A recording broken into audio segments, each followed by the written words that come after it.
নামাজের শেষ বৈঠকে এই ছোট্ট দোয়াটা না পড়া পর্যন্ত আপনি কখনো সালাম ফিরাবেন না। যতদিন আপনি বাঁচবেন, যতদিন আপনি নামাজ আদায় করবেন, ততদিন পর্যন্ত নামাজের শেষ বৈঠকে আপনি এই ছোট্ট দোয়াটা পাঠ করবেন, এরপরে আপনি সালাম ফিরাবেন। এতে কি হবে? প্রথমত আল্লাহ পাক আপনাকে ঈমানের সাথে মৃত্যু দিবে। আপনার মৃত্যুটা যখন হবে তখন ঈমানের সাথে মৃত্যু হবে। আর কোন ব্যক্তির মৃত্যুটা যদি ঈমানের সাথে হয়ে যায়, ভাই, ওর দুনিয়ার জমিনের কিচ্ছুর প্রয়োজন নাই। কারণ শেষ মৃত্যুটা তার হয়েছে ইমানি অবস্থায়, মানে সে মুসলিম হয়ে, ইমানদার হয়ে সে দুনিয়া থেকে বিদায় নিয়ে চলে গেছে। ওর কবরেও শান্তি, পরকালেও শান্তি, হাসরে, মিজানে, ফুলসিরাতে প্রত্যেকটা ধাপে সে মুক্তি, এবং আল্লাহ পাকের কমপক্ষে 10টি পৃথিবীর সমান একটি করে জান্নাত তার জন্য আল্লাহ ওয়াজিব করে দিবেন। কারণ শেষ মৃত্যুটা তার হয়েছে ইমানি হালতে।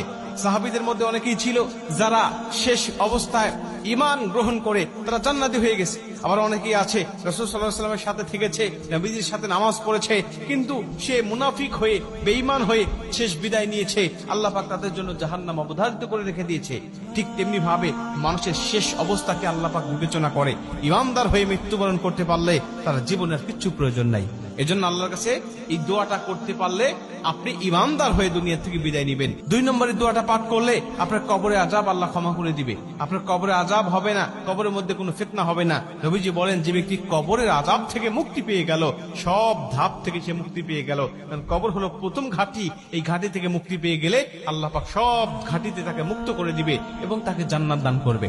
এবং 3 নম্বর হলো আল্লাহ জাহান্নামের আযাব থেকে, জাহান্নামের কষ্ট থেকে, জাহান্নামের পীড়া থেকে আল্লাহ তাকে মুক্তি দান করবেন। এবং 4 নম্বর হলো দাজ্জালের ফিতনা থেকে আল্লাহ পাক তাকে হেফাজত করবেন। ভাই, দাজ্জালের ফিতনা হলো পৃথিবীতে আদম আলাইহিস সালাতু ওয়াস সালাম থেকে শুরু করে নিয়ে আমাদের নবী মুহাম্মদ রাসূলুল্লাহ সাল্লাল্লাহু আলাইহি ওয়াসাল্লাম পর্যন্ত যত নবী রাসূল এসেছে, সমস্ত নবী রাসূল এই দাজ্জালের ফিতনা থেকে তার উম্মতকে সতর্ক করেছে। সমস্ত নবী রাসূল তার উম্মতকে বলেছে, দাজ্জালের ফিতনা নামক একটা ফিতনা দুনিয়ার জমিনে আসবে। এত বড় ফিতনা দুনিয়ার জমিনে আর কখনো মানুষ দেখতে পাবে না। এত বড় ফিতনা মানুষগুলোকে বেঈমান বানিয়ে ফেলবে মুহূর্তের মধ্যেই। আল্লাহ তাকে কিছু অলৌকিক ক্ষমতা দিবেন, আল্লাহ পাক তাকে কিছু অলৌকিক ক্ষমতা দিবেন ঈমানদারদেরকে যাচাই করার জন্য। তখন এই দাজ্জাল এসে দুনিয়ার জমিনে তার অনুসারী আর অনুগামী করবেন মানুষগুলোকে। বিভিন্ন ক্ষমতা আল্লাহ তাকে দেখাবেন, ওই ক্ষমতাগুলো মানুষগুলোকে দেখিয়ে দেখিয়ে সে পথভ্রষ্ট করবেন। এই জন্য আল্লাহ পাকের কাছে এই দোয়াটা করতে পারলে আল্লাহ সেই আযাব থেকে বা সেই ফিতনা থেকেও আপনাকে মুক্তি দান করবেন।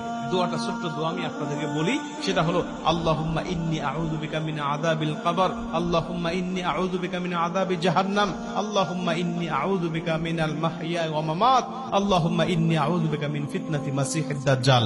আপনি এই দোয়াটা পাঠ করবেন, এরপরে আপনি সালাম ফিরাবেন। এইটা যদি আপনি কন্টিনিউ করতে পারেন, এই আমলটা যদি আপনি কন্টিনিউ করতে পারেন, তাহলে আল্লাহ অবশ্যই আপনাকে এই 4টি ফিতনা থেকে আপনাকে হেফাজত করবে।